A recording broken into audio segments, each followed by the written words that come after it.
Just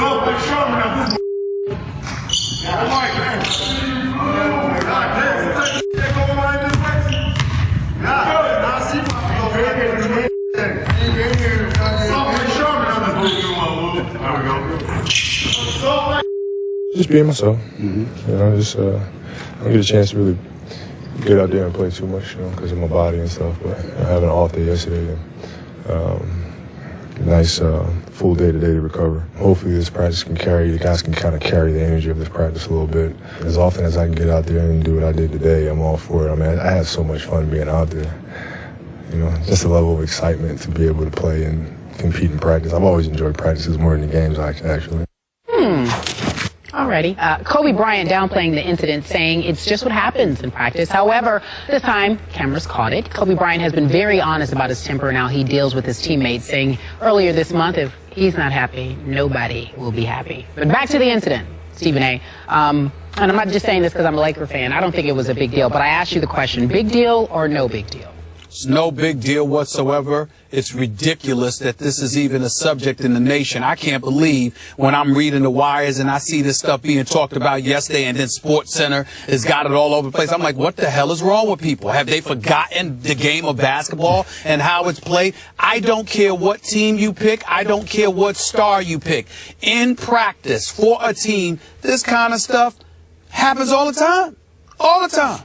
I mean, it's a given. And the notion that it doesn't is ridiculous. And people saying, well, you know, we watch the Lakers practice, it doesn't happen. It's a damn lie. If you've been exposed, usually when you walk into a Laker practice, they're done practicing and guys are just shooting free throws and stuff like that. But when guys are competing against one another in practice, there's a lot of trash talking that goes on. There's a lot of guys going at it. And you know, obviously I took the liberty of reaching out to Kobe yesterday. But I'm like, look, man, I can't believe this is a story, but it is. You know, he said, look, man, it must be a slow news day. He said, I've been doing it for years. This is who I am. Everybody knows that about me. I've spoken to Shaq in the past. I've spoken to Gary Payton. I've spoken to Karl Malone. I've spoken to all of these guys. That's a given. That's a given. You know, I remember one time they went out, Gary Payton went out there, and he's like, you barely shot. Kobe Bryant was shooting the ball all the time. He said, young fella was hungry, bro. He was hungry. You know, and we got to give him the ball when he's hungry, because if we don't, he's going to have an attitude, and he's going to let us hear about it in practice the next day. This is what happens. You can sit there and talk to Allen Iverson, my man, Allen Iverson, all you want to. Practice, man. We talk about practice. But when he did practice and he was on the court, he was talking smack to all of them. This is what they do. Every star you turn around, this is what they do. This is what, and they look for stuff because, again, got an 82-game schedule. Got a whole bunch of practices in between. You can't be out there just all quiet and docile and being like a choir boy and then go out there and compete with the best basketball players in the world. That attitude is developed in practice. It's cultivated in practice. That's just the way that it is. I saw nothing in that video that I haven't seen from Kobe during games. I saw nothing in that video that I haven't heard about Kobe from practice from the time he was a rookie. I mean, this is par for the course. I saw no big deal about it whatsoever. And by the way, he wasn't disrespecting Mitch Kupchak. He was sitting there saying, look at these boys, Mitch. Look at what you got out here. These boys, they ain't nothing. In other words, they can't mess with me. That's what he was saying. But that's just me. That's just me. And now we are talking and talking and talking about practice. And I am completely with Kerry and certainly with you.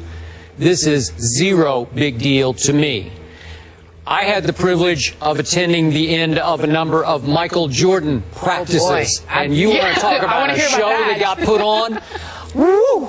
It was always something. The language, the trash talk that was flowing from that man's mouth at the end of practice, the challenges, the dares. I saw in Indianapolis in an off day before a playoff game against Reggie Miller's team, I saw Michael, I won't name the player, dare a player to shoot him left-handed blindfolded free throws if you're that blank and good. Let's do it right now. And that player attempted to challenge Michael to left-handed blindfolded free throws, and Michael was deadly making them. It was just deadly. So it's just what happens. And in this case, just to frame it a little better, Stephen A., Kobe Bryant can't practice very much now because his body won't allow it, as he pointed out. He had not been able to practice in about 2 weeks. And remember, the trash talk emanated from Nick Young, who remember, in training camp, going at Kobe in a practice, tore a ligament in his thumb. And he had not been able to face Kobe in a practice until yesterday. So yesterday, Nick Young started going in on Kobe in practice, and as Kobe said afterward, he made the mistake of pushing my button. I'm putting words in his mouth. Right. He made it a mistake. And Kobe went crazy, like great crazy, because it's psycho Kobe crazy, and it's fun to watch because that's the guy we all love. That's the Mamba. That's the assassin. Couple of things that need to be pointed out. Skip, as you know, I covered the Philadelphia 76ers as a beat writer. Before I became a columnist, I was covering them for years, and I was a beat writer for Allen Iverson's first 7 years, and covering those guys. Larry Brown's first year, Skip, the coach of the Philadelphia 76ers, the great Larry Brown, the Hall of Famer Larry Brown, the Larry Brown who should be coaching in the NBA right now instead of at SMU. That guy, he said, look, practices are open to the media. And the players nearly had a revolt. They didn't want that because they said stuff that happens in practice is going to be misinterpreted. It's going to be overblown. It's going to create headlines, and that's going to be a distraction for us. And Larry Brown, after a few weeks, had to end up closing practice by listening to his players just because of this kind of thing. And to speak to your boy MJ, I remember one time, Skip, I heard a story about MJ being in an elevator with Scottie Pippen and a couple of the big men on the front line. I forgot whether it was Bill Wennington or I forgot who it was that was with them. But Scottie Pippen was talking about, come on, guys, clapping his hands. Come on, guys, let's go. You got to bring your A game today. You got to bring your A game. Game's important. Michael Jordan looked and said, A game? Their A game? And then he looked at them and said, why don't y'all just bring A game? How about that?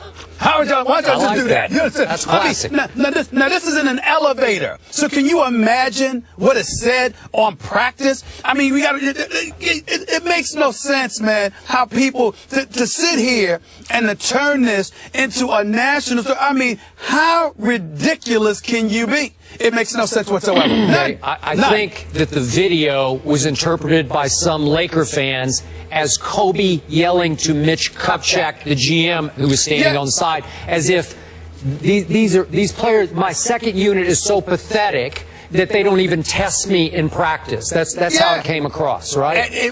Well, he may have very well been saying that, but it wasn't him being disrespectful to Mitch Kupchak. It was him saying, these boys can't mess with me. Correct. They can't mess with me. Right. People are trying to interpret it as, oh, he was calling out Mitch Kupchak. He was calling out the GM. Yep. You know how many times Michael Jordan or Isaiah Thomas or anybody, I mean, they just look at the coach like, this is who y'all got to go against me, to work me, to prepare me, to go out there and play 82 games. These boys, they can't mess with me. Yeah. How can that be misconstrued? It can only be misconstrued by non-basketball knowledgeable people who are looking for a reason to make a headline. It makes no sense. If you know anything about basketball, anything, this is a complete non-story. It doesn't even equate. Although Kerry Champion believes that Kobe is now so inspired off yesterday's practice that he's going to score, what does he need, 31 points. So he'll score 35, and that your Lakers will beat my Spurs in San Antonio tonight. I think if Kobe were at the Staples Center, she'd have a point. Okay. I personally believe he'd like to do it at home, but that's just my personal belief. Well, that's a good thought, perhaps, but I feel like Pop is going to take some pity on him. Rest the starters. No pity. You don't know Greg Popovich. No pity? Sorry. You going to take any pity on Kobe? No pity. Greg, please. No. Kobe needs it. No. He's chasing You're MJ. insulting. He would feel like it's insulting Kobe. I know, by taking by resting the starters. Yeah, you respect somebody by giving your best. Give him his best. So Kobe Bryant was just basically saying yesterday, Stephen A., why you got these scrubs out here preparing me for the game? In short. It happens all the time. I'm in the media. I mean, and I only play basketball maybe twice a year. But that's how I feel when I go against most people. Why are these people against me? They can't touch me. Why are they bothering me? They're wasting my time. What? One of the best coaches gets emotional when talking about Jay Cutler. What is going on in Chicago? Also, in our football final takes, again, the best ever, will Rivers get the best of Peyton this Sunday? These are going to be the best ever. The best ever. Best final takes ever. You don't want to miss it. I've never seen anything like it. I've never seen anything like it.